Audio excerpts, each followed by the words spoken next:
A very, very good evening to all of you here. I'm Cicely George, the Executive Director of TIE Dubai, and it is my absolute pleasure to welcome each of you to our last event of the year. Hope you're super energized with our panel for today by our amazing charter member, Raed Hafiz, who has a stellar journey himself across innovation, digital, and business.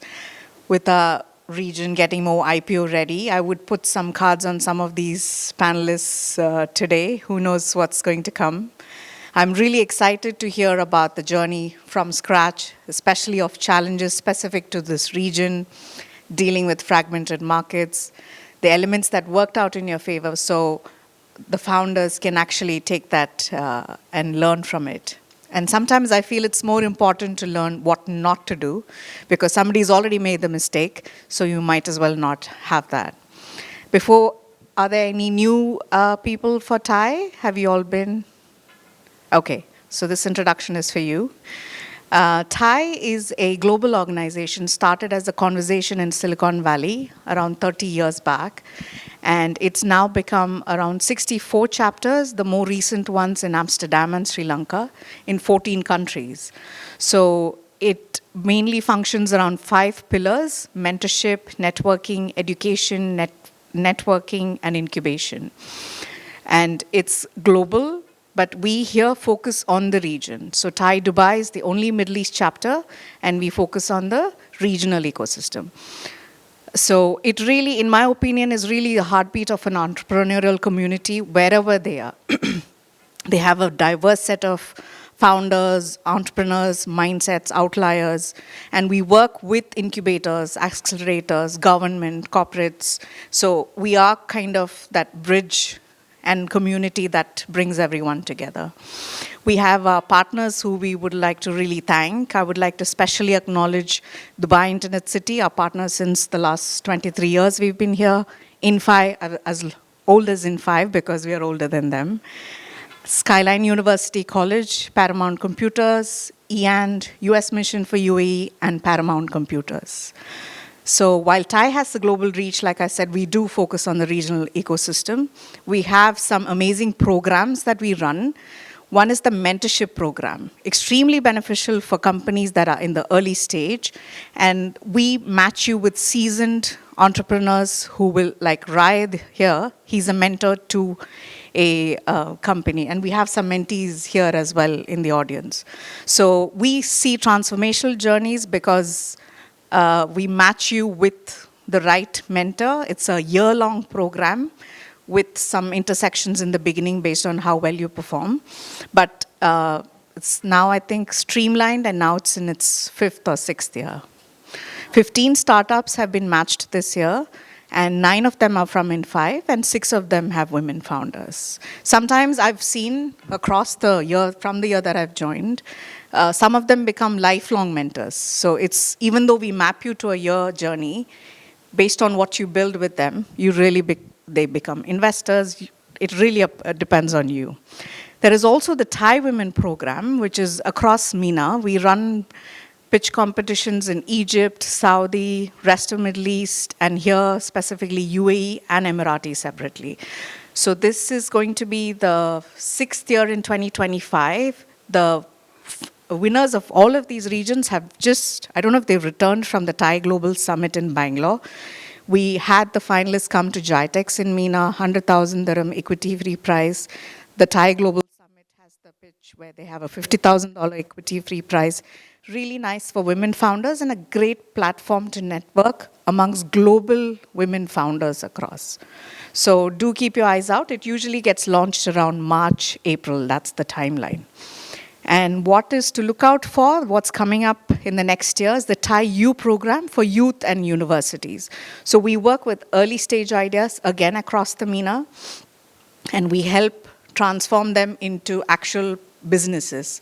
So we've had some really good ideas come through, they become winners, and then they become businesses. And they've gone to raise some funding, and we still continue to kind of monitor their journey and support them. And we fly the winners to Silicon Valley. So if you know universities and if you know people working on ideas who are young, do direct them. So how you keep in touch is through our social channels, TIE Dubai everywhere. Facebook, LinkedIn, Instagram. That's where we are most active. Then there's X and YouTube. YouTube, actually, all the content, people do reach out to us and they catch the content from these sessions, even post the event. And now, before if there's anything you would like to, get in touch with us, please do reach out to Anzalika, Anish, me. Events are, I would like to call Bianca, lawyer by day. You have to follow her on LinkedIn. What she says makes absolute legal sense, and you will actually understand and laugh about it as well. The way she relates legal scenarios is worth reading. So I'll hand it over to her. Thank you very much, Cicely. Hi, everybody. I should stand in the middle. The cameraman has asked me to stand in the middle. I got told off for standing on the side too often. Welcome. Just in time, actually. So today is the last event of the year, and we are going to try and make it as fun as possible. So normally, I have exclusions, and I don't allow Thai Charter members to get included when they play. I don't allow Cicely to participate. I don't allow regulars to participate. I'm very fussy. Today, I'm going to allow everybody to participate, including the panelists. So we're going to try and make it very, very exciting. We're going to play a Kahoot. Has everybody played a Kahoot before? No? How many no's? No? You have? Oh, you have. Okay, one more no. Okay, so we're going to play a Kahoot. Please humor me and participate. It's going to be fun. You don't have to interact with me. I'll just be here on the sidelines cheering for everybody who's participating. So you need your phones for it. We've got some music of anticipation because that's always good.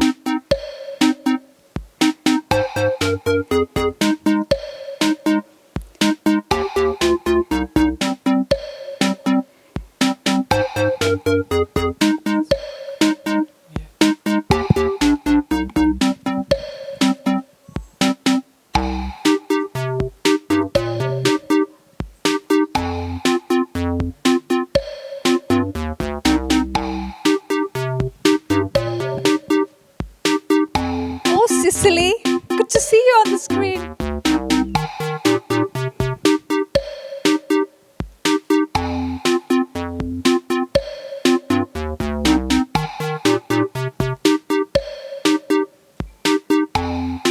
Sanjay, I know that's you, Connecting Universe. Even Kahoot couldn't handle your long name.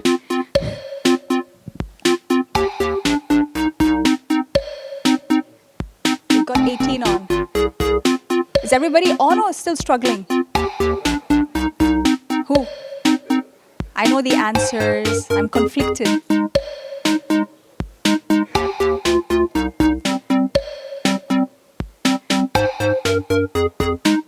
Everybody's on? Is anybody not on yet?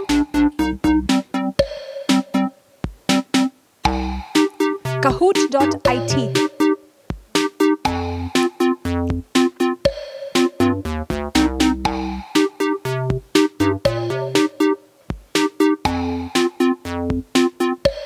If anybody gets anxious or stressed out with the music, good.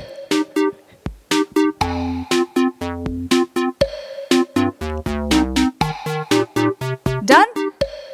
Everybody in? Is anybody not in? You're in. You're not in? Why? Kahoot.it.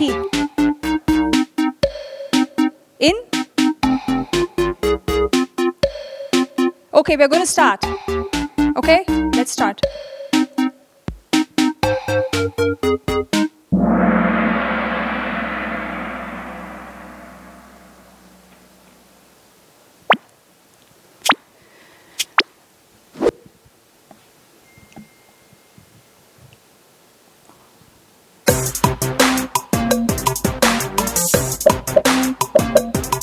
It's not just how well you know the answers, it's also fastest finger.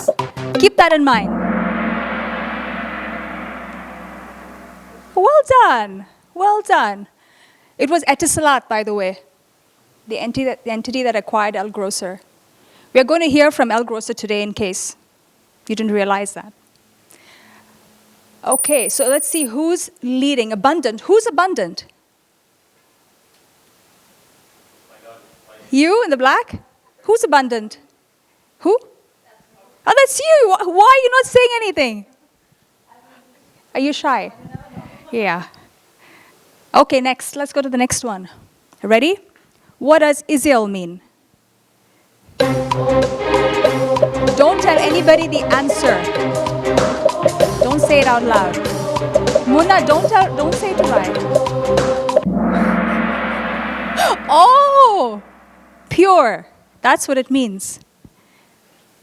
Well done. Let's see who's on the leaderboard. Is abundance still leading? Oh, it's Munna. Oh, wow. Fastest finger first. Wow. Well done. Okay.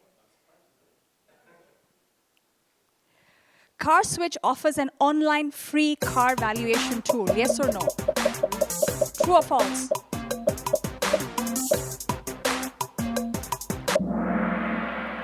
Oh, wow. That was easy. Let's see who's leading. Is it still Munna? Yes. Oh, my goodness. Wow. You know your panel really well then. Second last question, ladies and gentlemen. How many lenders does Mortgage Finder work with?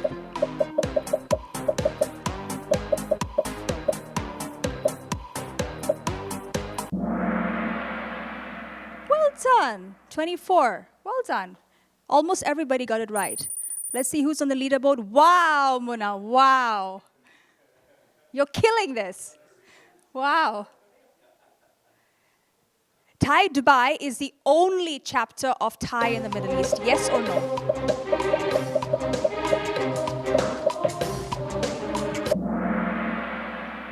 Yes, we are. Who said no? Did you say no? We're the only chapter in the Middle East. Okay, are we ready? Are we ready to see who are the winners? Okay, let's do this. Anish.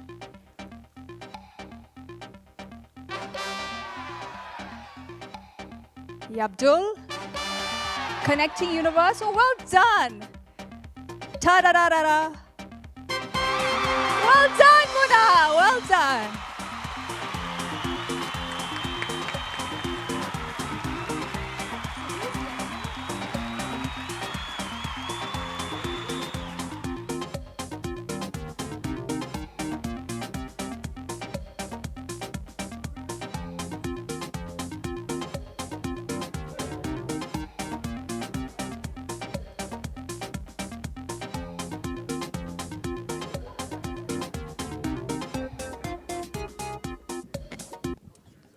So I'm going to invite our panelists to come. Please.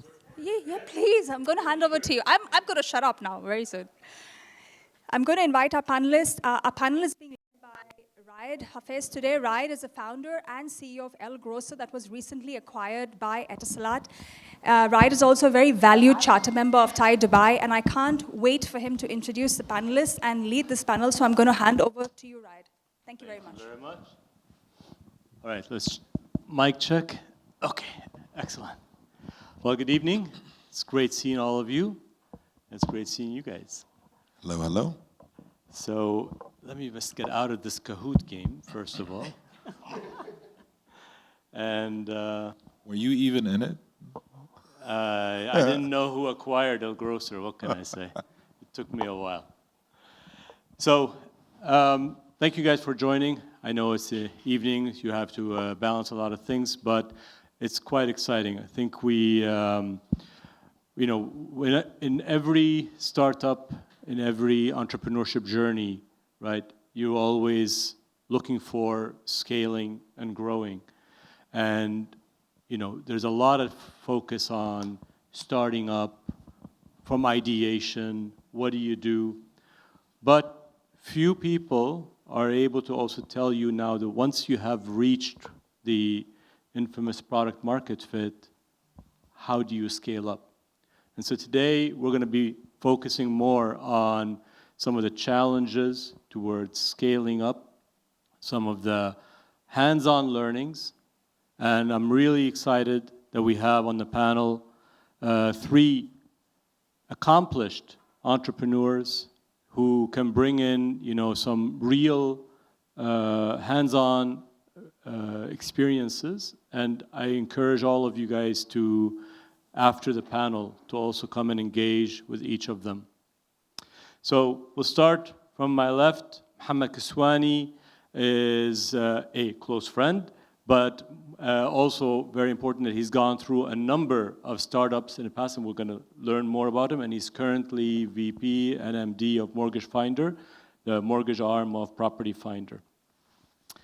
And then Mona Abbasi, CEO and founder of Azil Beauty, who had the privilege to be part of her journey and see her scale up to some significant heights and success. And I'm really looking forward to some of the stories that you're able to share here.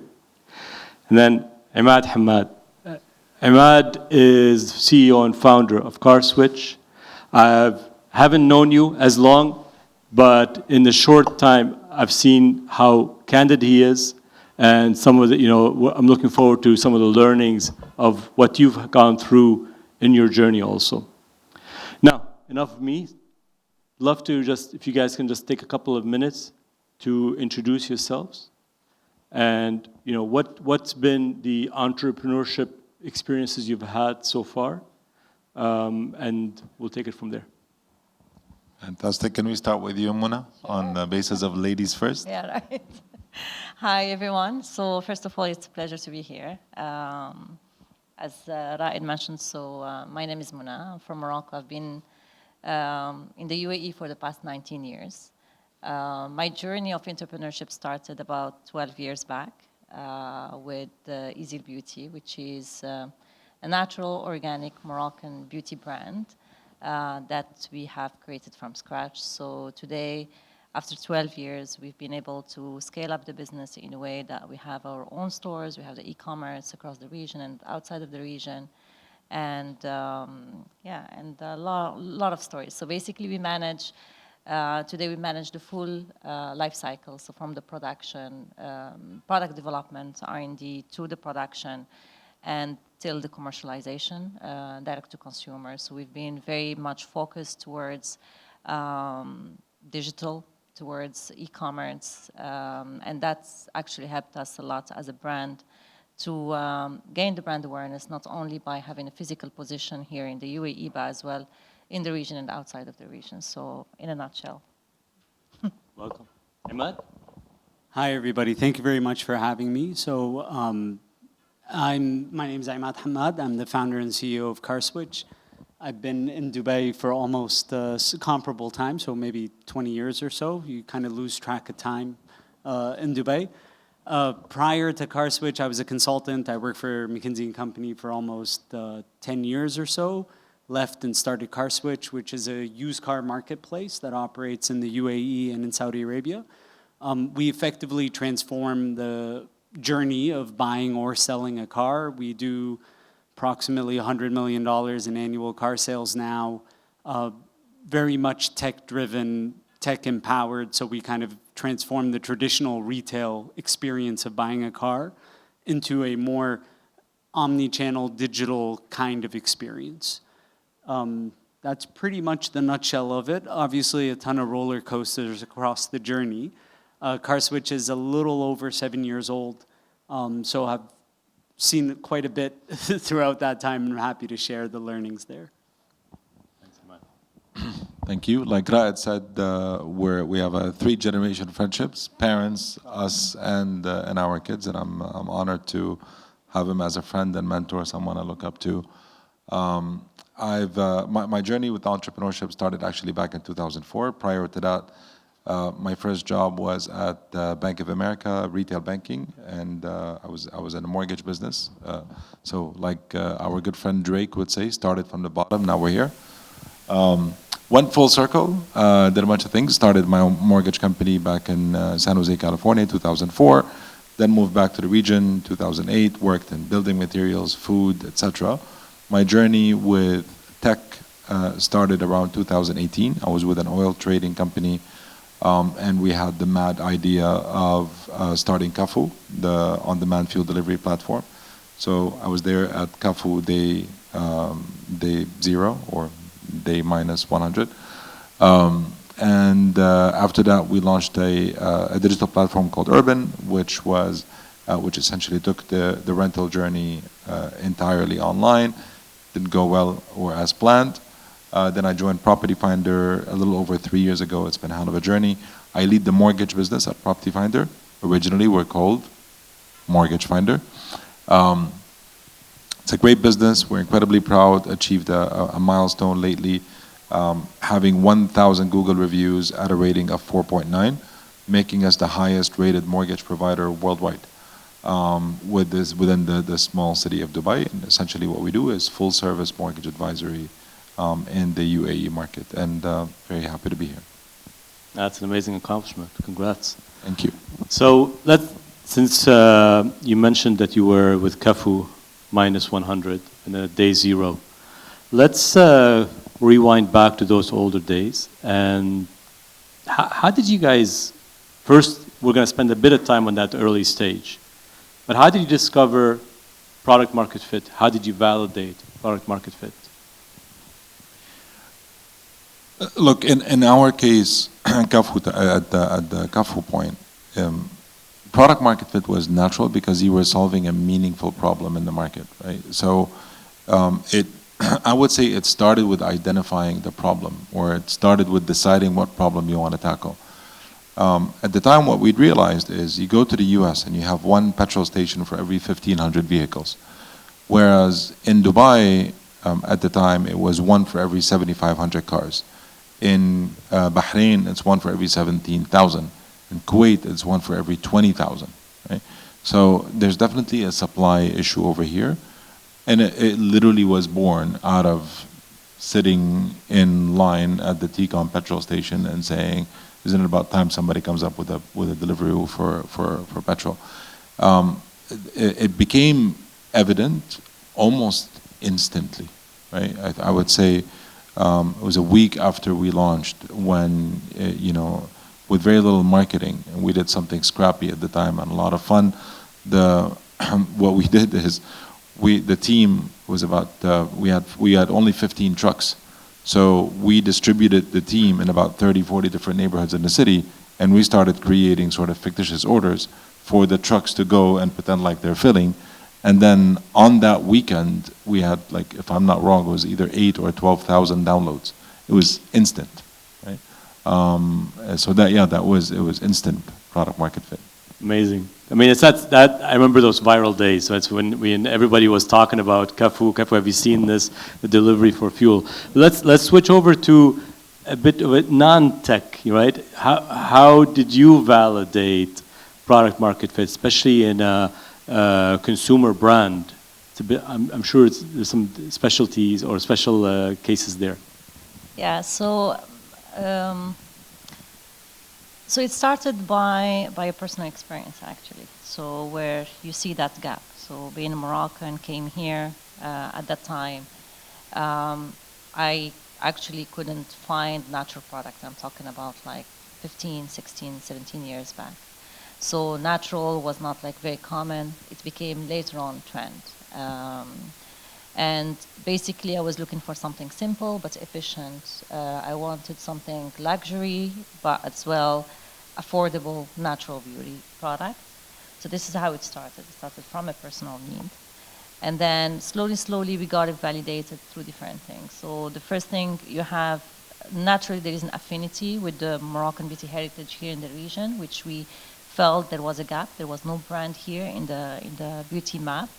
While actually people and other nationalities or nationalities, the multinationals who are here, they were actually looking up to the Moroccan beauty heritage. So, and there was no brand. So it came natural. And then slowly we took it more into I would say, scientific, but having experience with pop-up stores, with events, where we had to do some event here and there for 3 days, having some product. And then it got validated from the consumer themselves by coming with even if it's a small kiosk, people were coming, still buying, they were interested.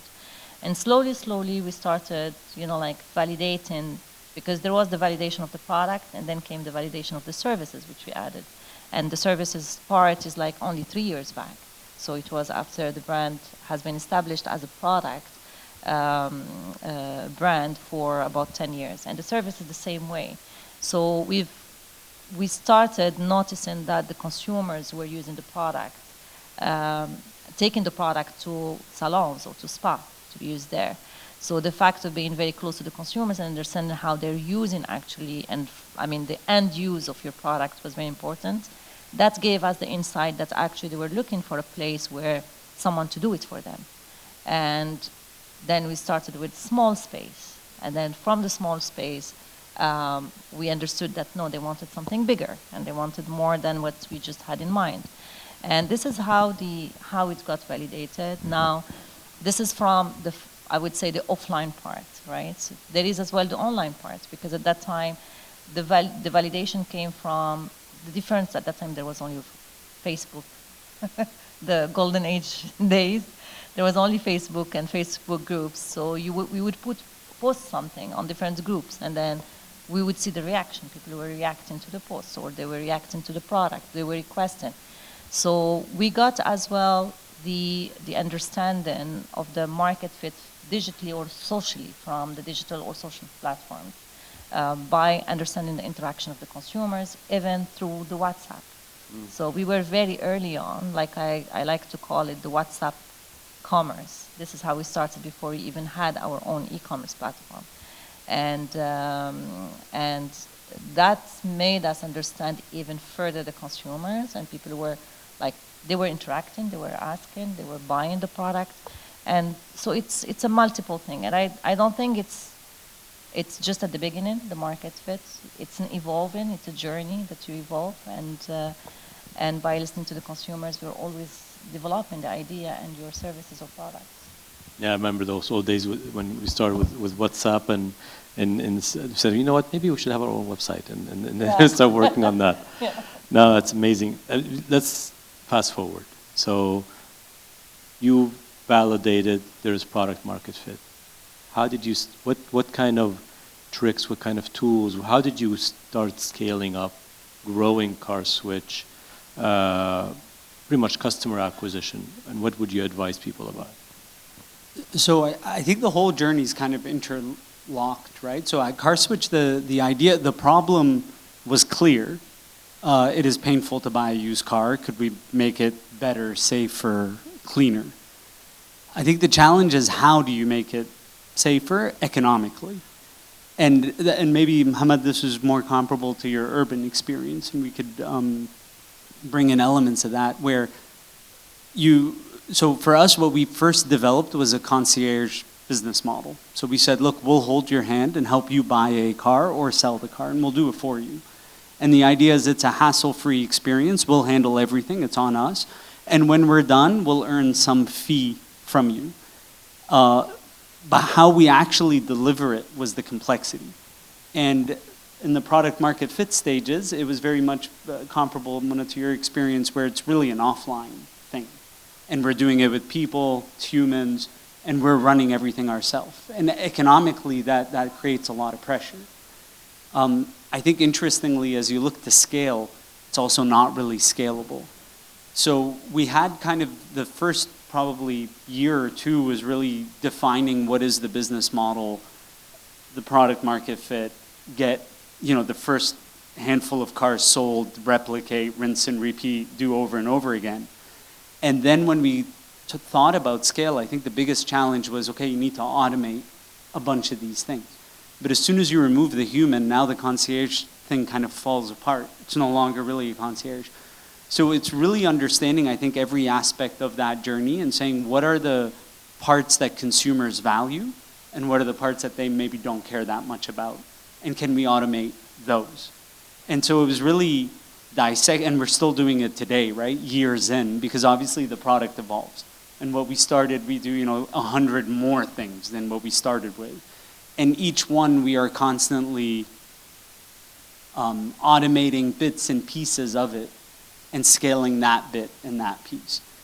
You mentioned the acquisition. I think acquisition for us, it's kind of simple, right? There's cars everywhere. So we started by just opening any classified Facebook marketplace, whatever it is, And we would literally call people and say, hey, there's a better way of doing this. Do you want me to do it for you?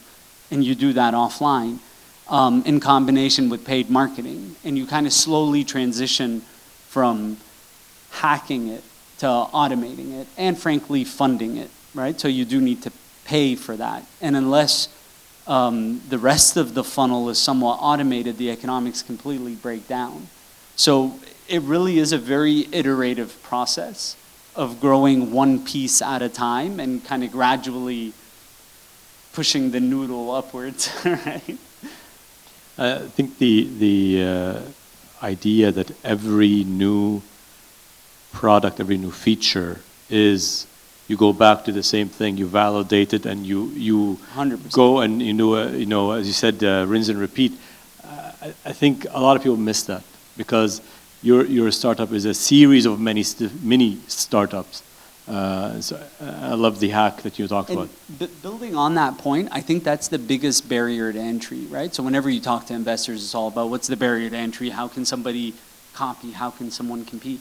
And I think one of the most difficult things to copy is any product will ultimately have multiple additions to it as you go. And trying to copy every little thing is not straightforward, especially for an outsider. So I think it's yes, it's very painful, but it's incredibly powerful. Very difficult to replicate for an outsider, and it becomes your competitive advantage. Absolutely. I think in a sense, and I really love and I know you and I have had this discussion on several occasions. A product market fit is not necessarily a destination as much as it is a journey, because it evolves over time with the market dynamics changing, with your company changing, and your scale changing, and so many things. 100%.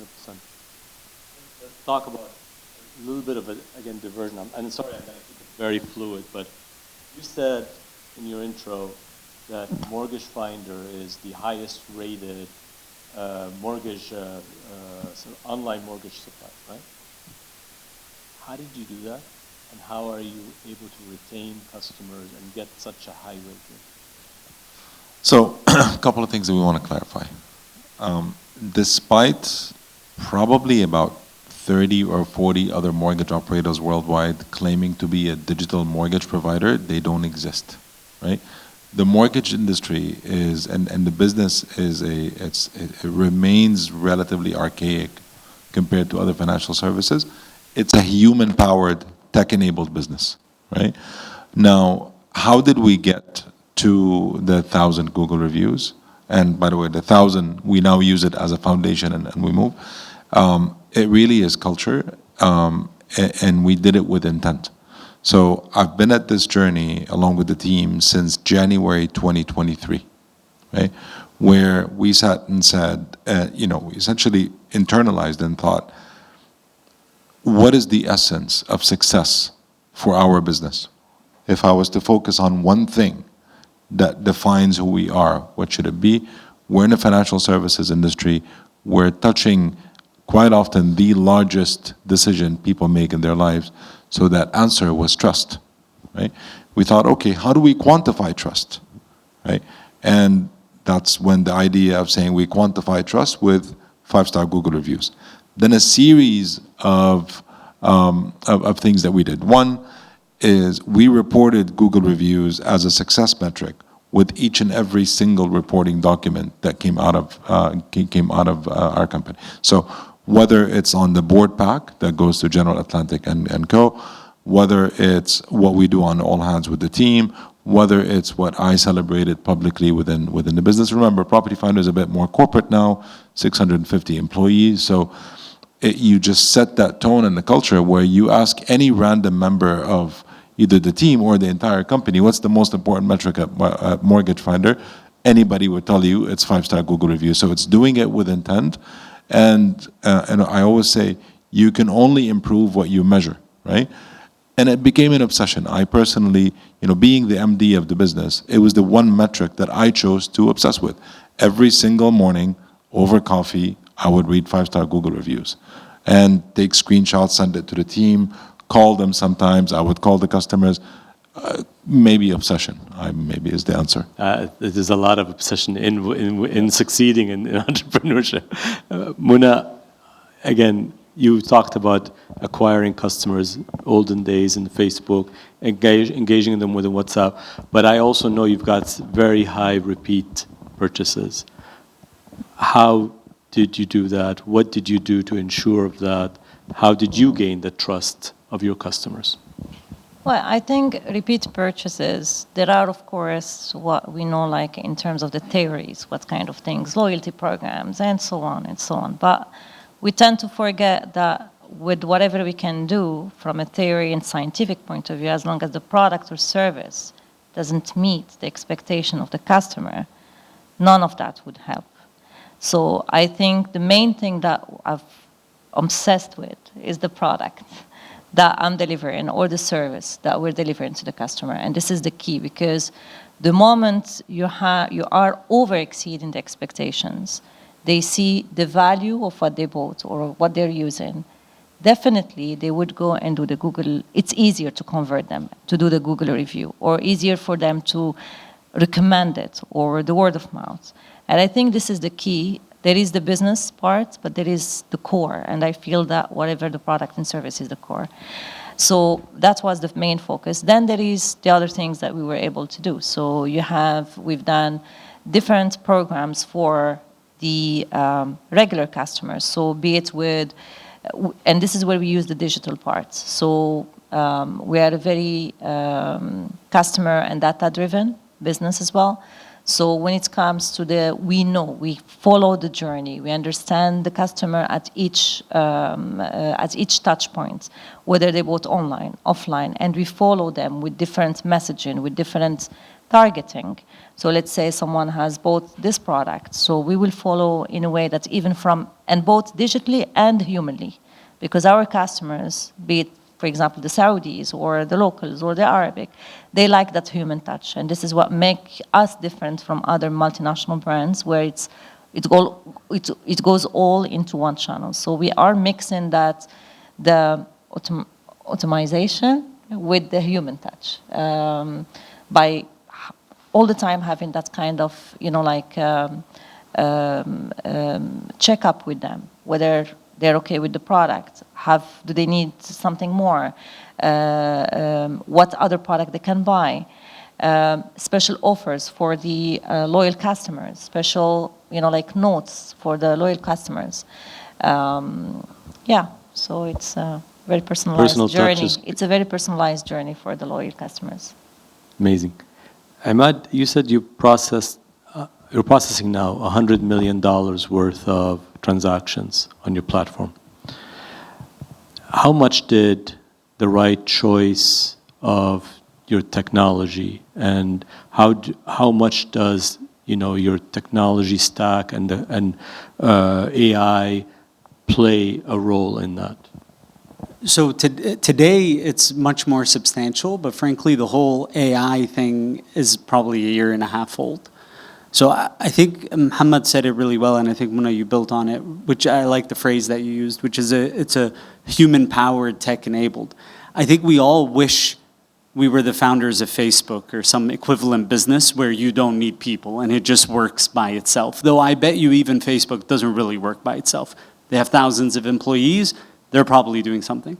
I think the reality is all, especially high-value transactions, and high value could be real estate, it could be a car, or it could be a luxury beauty product, right? They are assisted sales. There's always somewhere in that journey where you need a push, you need a nudge, you need a notification, an email, a reminder, and so on and so forth.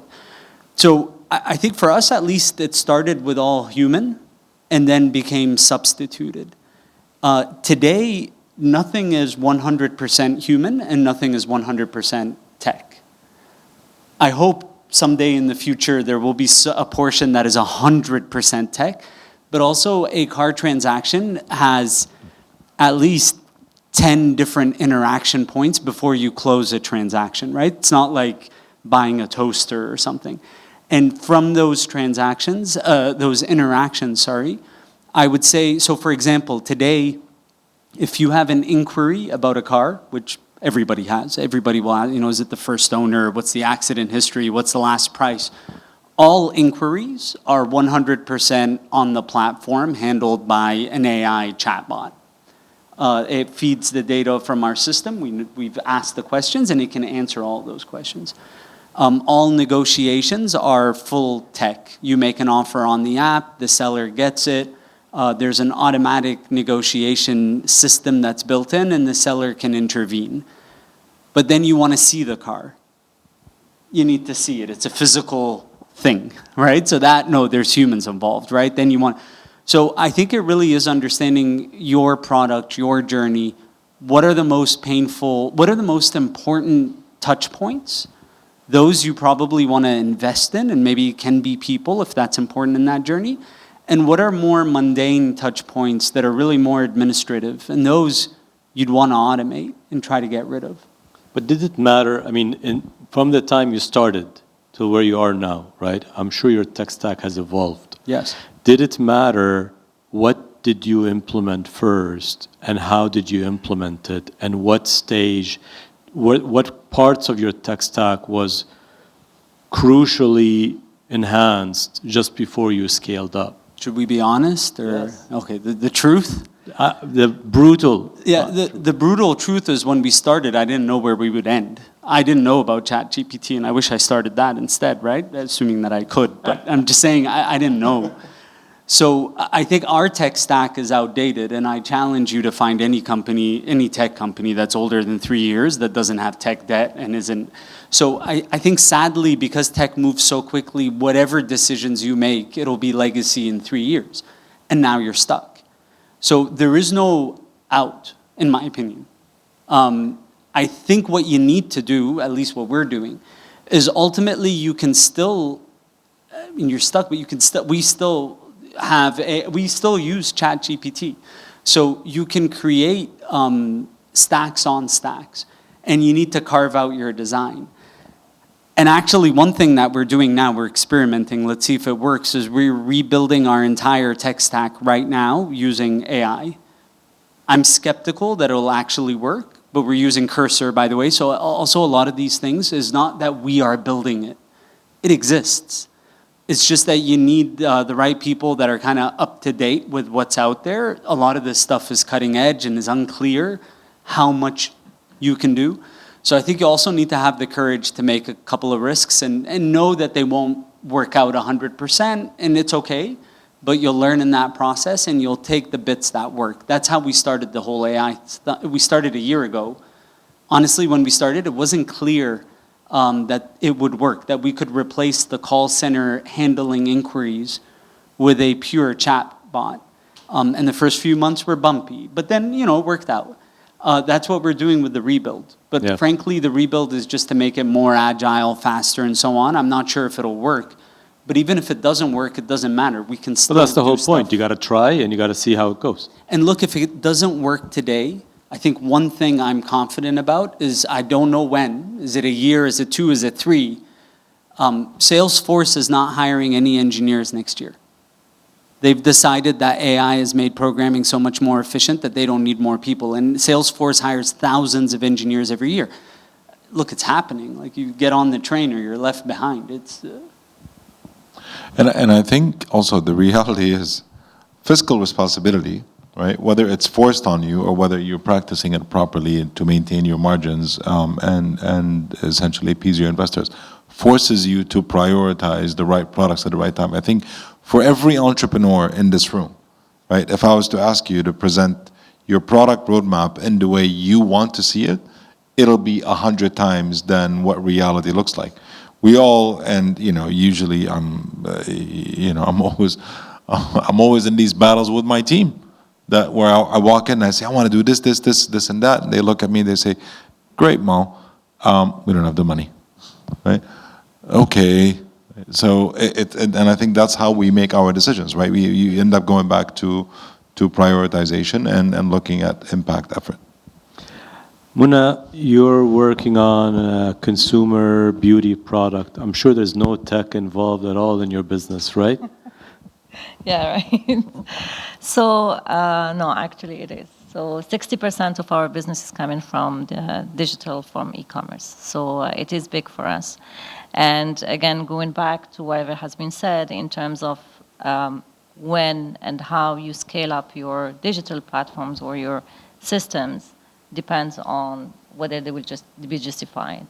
So yes, we moved to Salesforce we had like a full digital transformation 2 years back, which I wish we were able to do from the beginning, but no, we couldn't. So definitely digital is very important space. The tech is very important. So what we are doing is here we have, the omni-channel is very important for us because we have the offline and the online, and it's very important to link the dots of the different consumers across the different channels.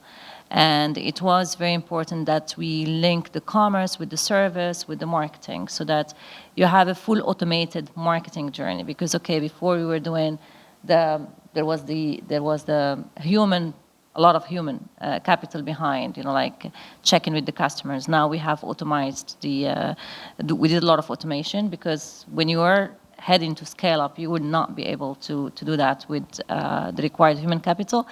And it's not only from a human capital, it's to have a sustainable quality across, which is, I think that's what the automation helps you with, is that you maintain a certain quality and standards across the board.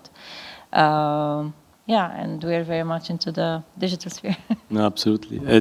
You also manufacture, so you've got a full integrated supply chain that's with your demand planning and your customer orders, right? Yeah, so we had to do, we started, of course, with the ERP system some years back before moving into everything, like even from the order management system. So we have the fulfillment part. So everything had to be linked with our ERP system. So from the front end to the back end, to the factory, to the demand planning. So, and that helps into ensuring that the A to Z, roadmap is smooth, and that will support the scale up there.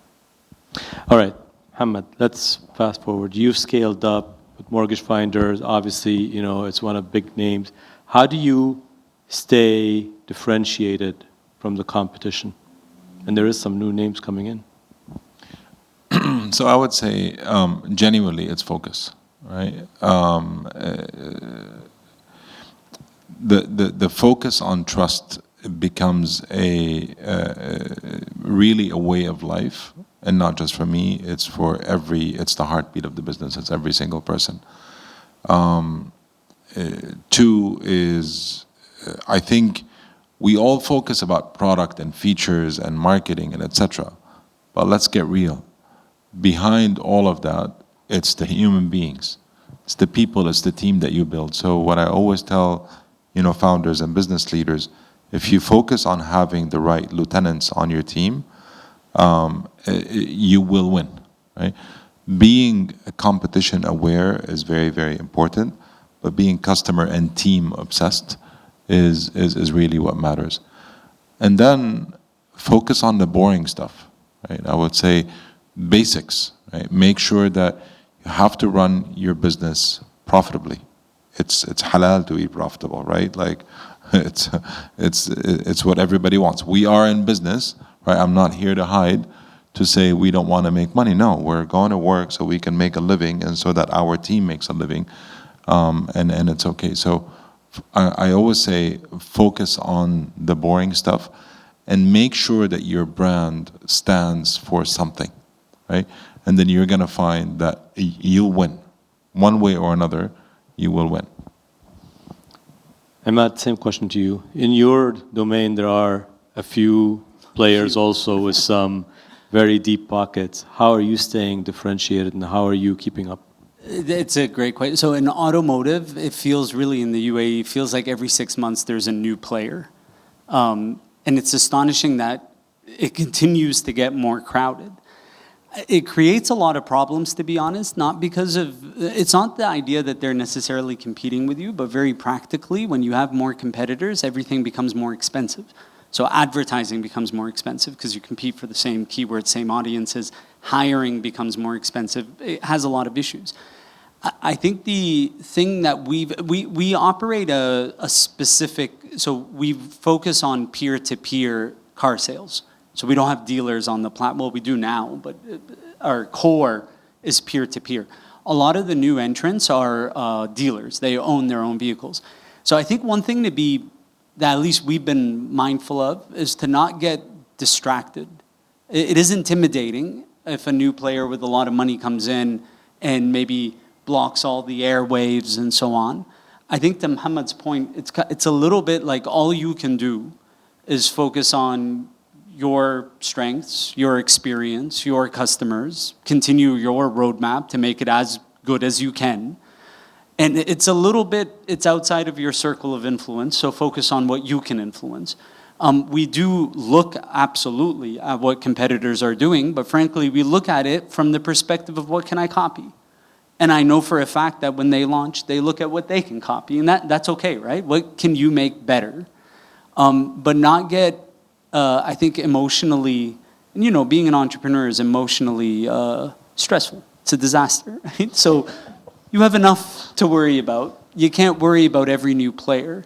I think at the end of the day, remind yourself, everybody will have a share, right? And you'll have your share, and you'll continue to grow your share and do the best job that you can.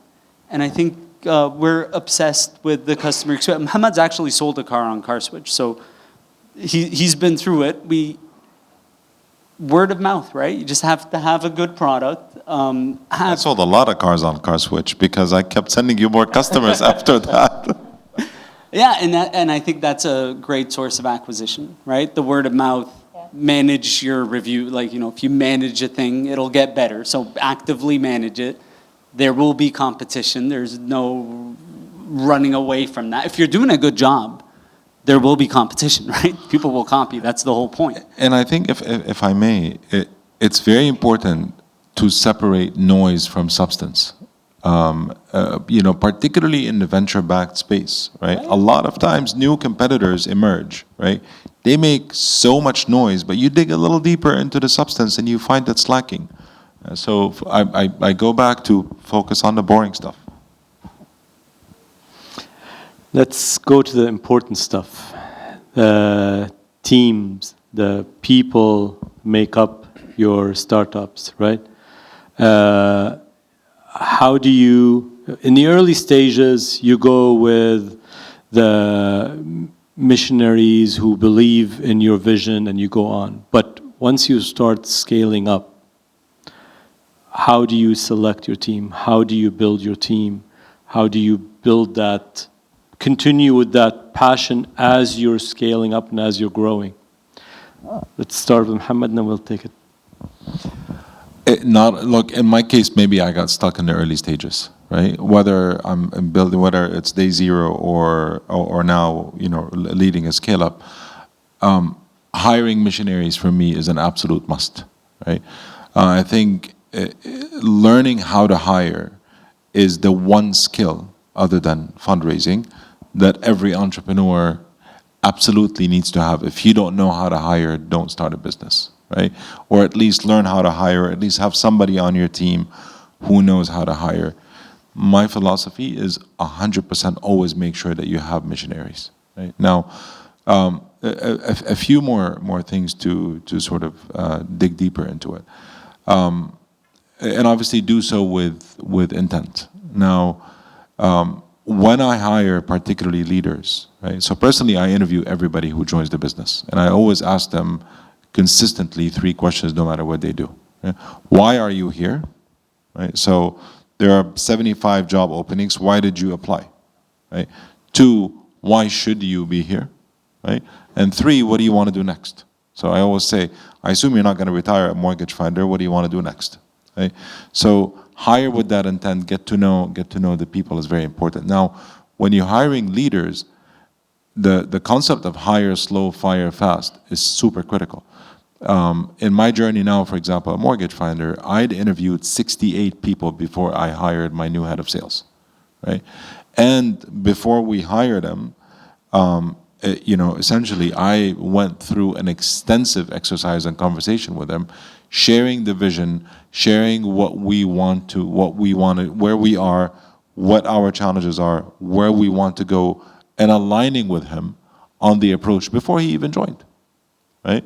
But I'm going to challenge you on this. So, when you're scaling up, there comes a point in your business where you just have to grow the team as quickly as you can because you have to open up 10 new retail locations within the next 60 days. Or you have just gotten acquired and now you've got 10 million people that you can go and talk to, and you got to be able to handle their orders. So there comes a point where your team structure has got to become a bit more structured than when it was at day zero. And I think that's the point that I wanted to kind of touch on here. So a couple of things. I would go back to saying if you hire the right leaders, they would hire the right people, right? That's when you have the money to hire the right leaders. You know, I think this is where I think, sorry to catch you, I mean, you have the pre-scale up, right? And when you're building the base, and then you have when you're raising the funds, and then you're being acquired or whatever. And those are two completely different hiring strategies. And from my experience, I agree with you in terms of, the leadership team and so on. But to reach that leadership team, you've got to be that leader and recruit other people who are more fit, more agile with the business, and open to absorb more than to lead at the beginning. And because you need to have legs and arms and people to run your business, while from a strategic point of view, you're going to be doing it as an entrepreneur, whether you like it or not, or the founders. So that will last for some years before we have the luxury to get to the leaders. But then the rest, yes, I completely align with you. So the way I've always gone about it is, and I always encourage people to be very transparent early on with their hires in early stages, is I don't like giving big fancy titles, right? So I'm fortunate to be in a position where I now, support, advise, mentor some startups, and I always say, don't give C-suite and VP and director titles. When we built Urban, the highest title we had was head of, right?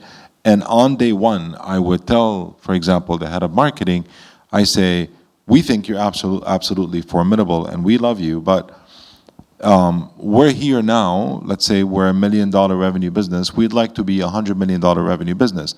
I don't even know if I'm qualified to be the CEO of our business when it's $100 million. So be prepared. We're all on a journey of growth, and we all hope that we're all gonna grow to be CMO and CFO and I don't know what. But today, we're all head of. My view is, if you have missionaries, right, and you have people who truly do believe in your mission and your purpose, right, then I think their skills and experience becomes secondary, right? If they care enough about what they're trying to do, it really, I've watched myself and so many people around me evolve and learn as they go. Would you agree? Yeah, definitely. And I mean, that's where I think from the hiring point of view, there are stages, honestly. And I think this is a topic that is not being, talked about a lot, and it's really essential. It's, yeah. I have a less rosy view to a certain extent, and I think we've all been through it. And I think we promise it's going to be brutally honest. It's not going to be all rosy and so. No, I didn't mean that. It's. I think it depends on how you look at it, and I'm not saying that I'm right by any stretch, right? I'm learning and I continue to make a lot of mistakes, but just the reality of, I think, what I've done, for better or worse. I think so at CarSwitch, I've identified that there are some intellectual roles, there are some administrative roles, there are some operational roles. So we have call center agents, we have mechanics on staff, and we have engineers, and we have the head of product, and so on. And these are very different jobs, right? Some are jobs, some are careers, and I think some jobs or some careers, right? You need growth. They need to grow, and the company may not grow at the same pace as the individuals, and that's just the reality. They will outgrow their role with us. For example, for us, brutally honest, right? We don't want to be a call center company. So eventually, we would like to, and this stays in the room between us, eventually we would like to be a no people company, I mean in terms of operations. We are being recorded on YouTube, just in case. There will always be a human element. Even Facebook does. Even Facebook has 1,000 people, but I think at the end of the day, like you will, you know, we've accepted and we set expectations, and it's a harsh truth, but business is harsh. For certain roles, this is the plateau. This is it, right? So there is no growth. Not because I don't want you to grow, but I genuinely think that you should look for another job at some stage where that can offer you this growth. We cannot. And there are other roles where they're co-founders, right? They are the business. You need to be loyal to them. You need them to be loyal to you.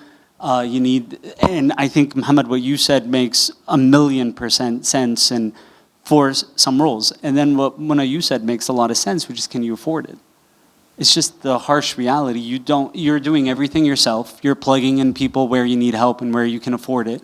And you just have to be really realistic about what can you afford and how important is this role for the purpose of this business, right? My father, may he rest in peace, always used to tell me, you know, if you're an accountant, don't go work for Microsoft. Work for PwC, work in the core business of the business. And if you're an engineer, don't go to an IT shop wherever, right? Go to Microsoft or go to, you know, Microsoft back then was the hot stuff, right? Now, he would say maybe something else. Go to Tesla or something, I don't know. But I think, yes, if you are a call center agent, go work for a BPO company where that is their core. And so I think you kind of end up, whether you like it or not, you will treat people accordingly. And some will be critical, others maybe not. And if I may add just one little thing, also advice for some people in the room, and going back to what you were saying, Muna, on whether or not we afford it.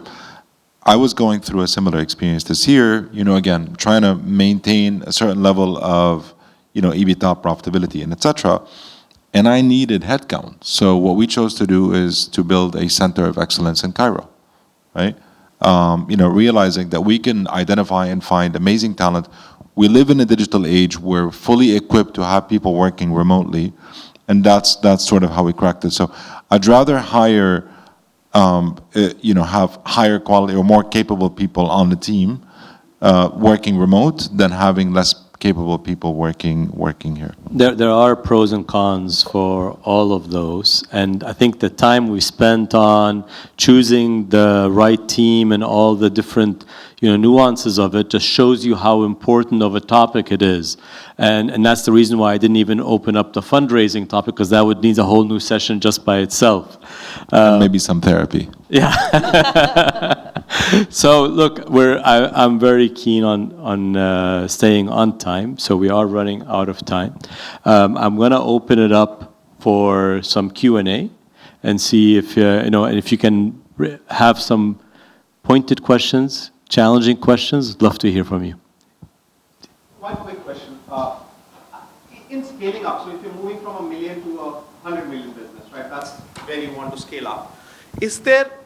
Have you had to grapple with changing the business model and any experiences there? Because you could do something and that would work very brilliantly with less risk for $1 million. But if you want to be a $100 million company, then you really need to change your business model, different target segment, and how you tackle that. Anybody wants to take it? I think that's, if you do it at that stage, it might be a little late, and from my side. And I think this is the exercise that when you are building the business, if you have that kind of long term, you will work out to prepare the business to be scalable before it reaches that stage. And that would be the more strategic way of doing it, not while you're there. And do the yeah, I mean, you know, like change the business or adapt the business during that early stage when you're at $1 million in a way that it's scalable. And I think that's important as well, even from an investment point of view. They will pick it up. If you're not there if your business idea or model is not scalable, you will have even hard time to get the fund to scale up. So that's an exercise, I think, that starts from day one. You might not be able to execute it from day one. So for example, the automation or like systems, or you will have to do it on Excel sheet and Google Sheet and so on from the beginning for years. But you have that vision that it can be done. And once you have the fund, you will do it. I mean, to be clear, the concept of pivoting makes sense if the business model you're on isn't working. But it's not because your business model is growing and now you want to change. So what your point is, if your business model is growing and it's scaling up, then ideally you've thought about how you're going to continue scaling it up. Perfect. Any other question? Yes, please. How do you hire these visionaries that you were talking about in the early stage before the scale up? So people who really, how do you find these people who are really into the idea before you have the funds to really get the right people to pay them? So I used to look for signs. You know, for example, if anybody came to the interview having not researched what the business is, they were completely disqualified. Right? I wanted people who cared. Now, before we went live, because obviously a lot of your hires, you hire them, your key hires particularly, you hire them before you even have a product, right? So personally, in my experience, this is gonna sound fancy and weird, I wrote a manifesto, right, of what we stand for and why we exist and what we're trying to do and what our purpose is and what our values are, etc. And in the interview, I would sit down and I would, in the interview, I would discuss each and every single, sort of paragraph. What does this mean to you? What does customer centricity mean to you? When we talk about wanting to make real estate honest, what does that mean to you? How have you, illustrated it, and how have you illustrated it in the past? How do you hire people?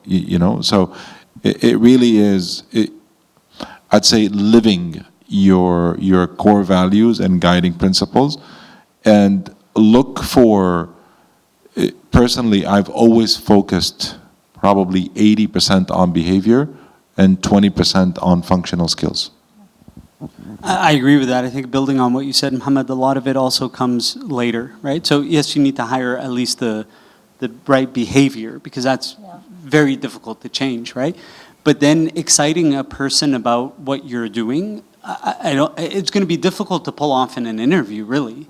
It'll come through the day-to-day, and that gets into management style. So for example, I'm super transparent. Everything is known to almost everyone in the company. There are no secrets, and I use that to keep people engaged. What I'm excited about, and if you're not excited, then it's a bigger problem, right? You probably are excited. And that excitement will rub off onto the people around you if you just engage them. So I totally agree that the behavior needs to be there, and then you can nurture that. I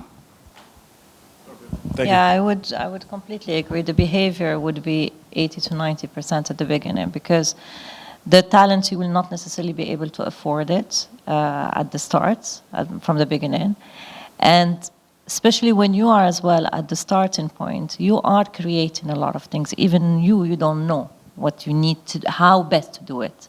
So there are the theories from different companies, but what fits in and what is good for your business will have to be created. So you need to have that kind of mindset of employees who are eager to create with you, and they're not waiting for standards to be already taught to them as is. So they are okay, they have that entrepreneurial mindset in their daily job, and that you can pick from their personal life, from their behavior. And this is how we made it so far. Yes, please. Yes. Front row. Okay. Thank you so much for sharing your insights. One question I have is how much as an early stage founder you should focus on positive unit economics? Is it important to focus on positive unit economics as a startup? Two is, how long does it take normally to achieve some semblance of achieving some kind of a, you have some to your revenue, to your expenses? How do you get the balance? So it's halal to be profitable, so let's make a comment about that.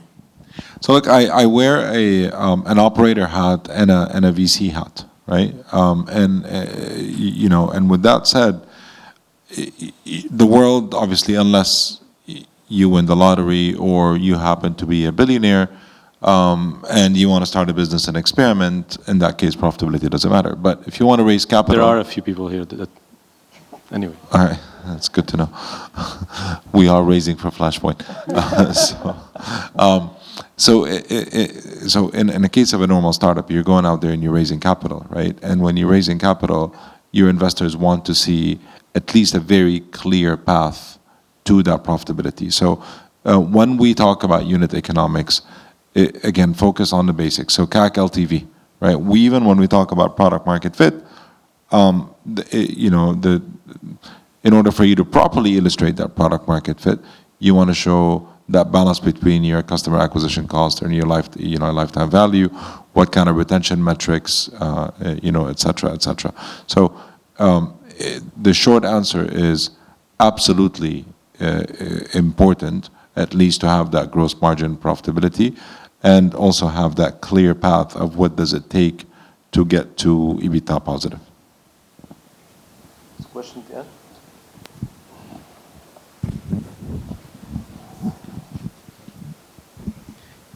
Regarding hiring top talent, I've got a question. Obviously, as a founder, you're interviewing multiple people for the position, and you're choosing between them. But also top talent get to choose as well, because if I'm hiring a very good IT engineer, that person could just go work for Google or Microsoft. How can I, as a founder, convince that person to join me instead of Google, who's going to pay more or have other benefits? Hey, Matt, do you want to take this one? Yeah, I was just thinking of the response. So you're not going to be able to recruit everybody that you want. Some people will have, better alternatives or their own choices. I think the biggest differentiator, and it helps self-select the right behavior for you, is, going to work for Google, you're a cog in a very large machine. Your impact is, frankly, non-existent or very marginal. And I think the reason top talent may still come to you is because they have access to the CEO. They're not a cog in the machine. They're a part of the journey. And to be honest with you, that's the only thing that you can really pitch. You're a part of building something new. You're at the top of the food chain. And it doesn't mean that you are senior. You might be an entry-level person, but you will have exposure to the top team. It's a smaller business, right? And yes, you will not attract everyone, but there is a segment of top performers and overachievers that envision themselves being entrepreneurs and actually want that route and to experience that route. The idea, just to be clear, I think Mohammed mentioned it a couple of times, which is at the beginning you want missionaries. And what that meant is people who have the same value, have the same vision, have the same passion, right, that you have. And they don't see the monetary compensation as the major decision factor in getting involved. On the contrary, it's the mission, that's why they're called missionaries, that is what's making them wanting to come. So if that person sees it as a toss-up between going and Google or you, then it's not the right person to begin with. So I'll give you guys a true story, and it's quite emotional, and I'll share it with the audience. Prior to the fall or the urban saga, right? Before we even ran out of money, right? We were running out of money, right? And I held on all hands with the team, saying we're going to be we're short on cash. We're going out there. We're raising capital. Right now, we're going to offer people the option, and keyword here is option, of exchanging their salary for equity in the business, right? In 24 hours, we shaved 65% of our payroll voluntarily. As in, we had people, and we had 53 employees at the time. I remember getting emails, and I was in tears that night, right? Because I had one of the engineers sent me an email and saying, I'd like to participate in the program and give up my salary, give up 100% of my salary for the next 6 months. So the profile of the missionary or the profile of the engineer that you're getting in your startup, particularly if you're really able to galvanize that team around that strong purpose, is different from the profile of the engineer who's working at Google or Property Finder. Right? Just want to add on that. When do I incorporate equity in the talks? Like, let's say I want to hire this really good talent. Should I consider as like, okay, on the long run, if you stay with the company for like X years and you do X, Y, and Z, I'm going to be willing to give you equity in that. So as a selling point compared to them going to other companies. That's what. So when do you consider including equity as part of the compensation offer? Ahmad? So I think a couple of things. If you do consider equity, make sure you speak to the ecosystem founders and kind of learn how to do it. Because, for example, equity will typically have a vesting period. And so if they leave before that vesting period, they don't get the equity. The equity preferably would be a phantom stock plan, so they're not on your cap table, there's no voting, right? So there's a few things just to manage downside.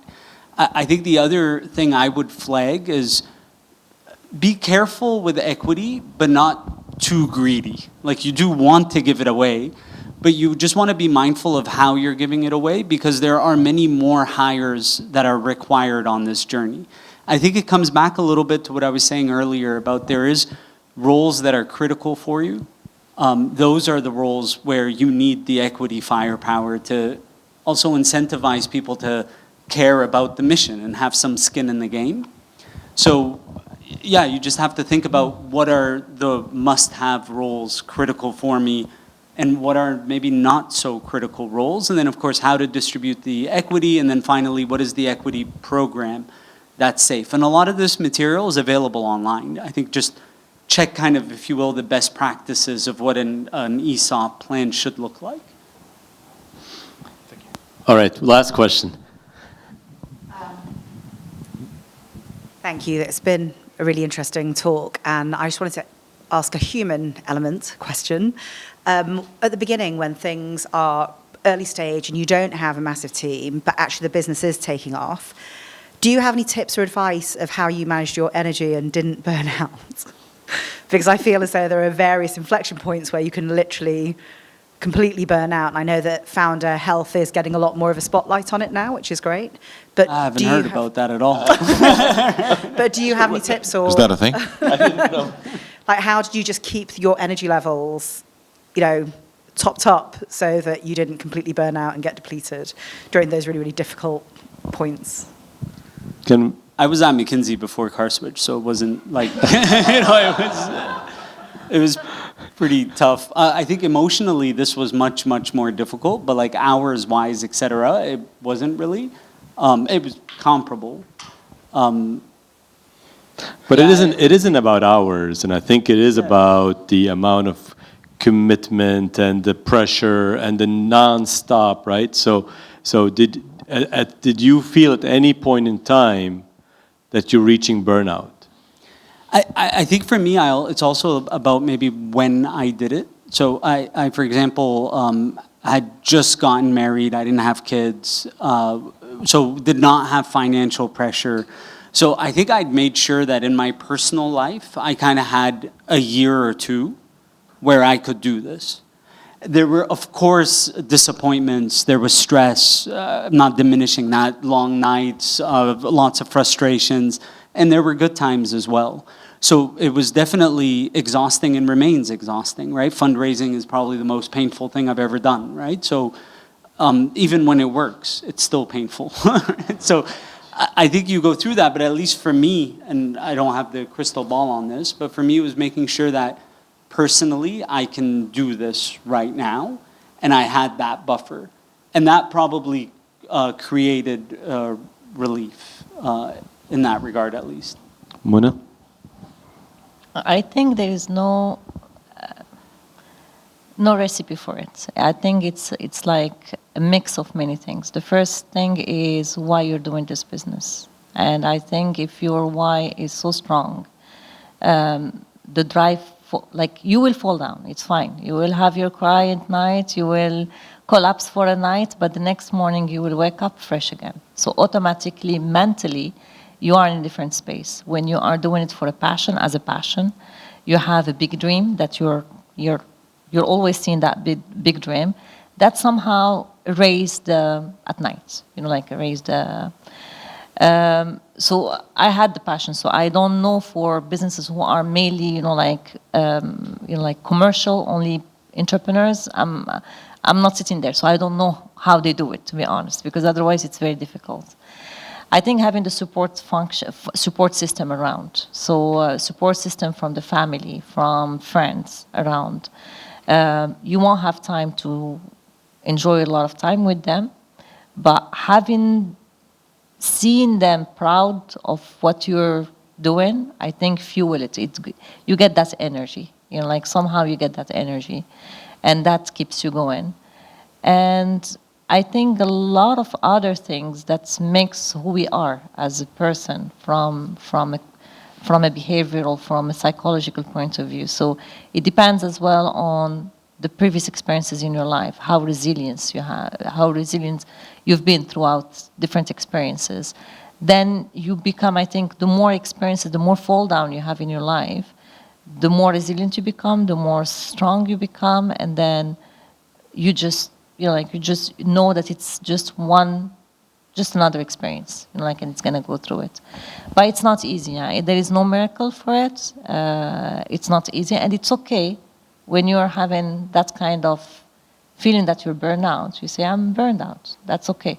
It's not. I think we are putting too much negative thought about saying I'm burned out and this is not for me. I'm gonna just walk away. And that's not the case. It's okay. You've done your part, and then life goes on. Muna, I don't think you could have possibly articulated it better. I loved hearing it and I agree with 100% of what she said. One thing that a quote that I get from Imad is he said, happiness is a factor of expectations, right? And with that said, I think it's very, very important before you even think about getting into this journey. Trust me, every 5 minutes somebody calls me and says, Mo, why aren't you back in entrepreneurship? And I say, got an 87-year-old dad, 84-year-old mom. I can't handle it, right? Because I expect that if I was to go back to entrepreneurship today, I know what it takes. I know it's you live it, breathe it. I worked 7 days a week, right? In the urban days, I would drag my wife with me to go and check out apartments and make sure that the smart lock was working, right? And I would tell, I'm again lucky to have a supportive partner at the time to declare it ahead of time to say, look, the next 7 to 10 years of my life are going to be all about this business. So that's the support system that we're talking about. Your life partner, your family, your friends, Raed had to tolerate me, because no, he's a brother and a very good friend. But there have been a couple of evenings when I would call him at 11 p.m. and say, I'm desperate, I need advice, right? And I would go see Raed at Shakespeare, and he's got his own life problems, and we're up until 1 o'clock in the morning. The only thing that occupies your brain as a founder is your business while you're building it. Now, you do get to that luxury at some point where it stabilizes and you reach product market fit, and you have an 18-month runway in the bank and happy days. But while you're building it, again, expectations. At least 80 to 90% of your life has got to be your business, or you will have a lower chances of success. Absolutely. You touched on a very important topic, and as Mohammed said, before you get into it, make sure that your support, your families, are in with it, because they know what they're getting into. You're all starting a business together. It's not just you. So make sure that you're all in it. Okay, we're going to have to... Just to say one thing, we are learning from all three of you. I think as entrepreneurs, we should just acknowledge the families that support us and tell us, keep going. You know it's tough. We are with you. So why don't we just give them a round of applause? Yeah, thank you. Very good. And I'd really like to thank our esteemed panel. So, Muna, Hamad, Imad, it's been a pleasure. For all of you guys, if you have any additional follow-ups, take advantage. They're right here. Thank you very much for your engaging questions. Thank you for your attention. And hope to see you soon. And Happy New Year.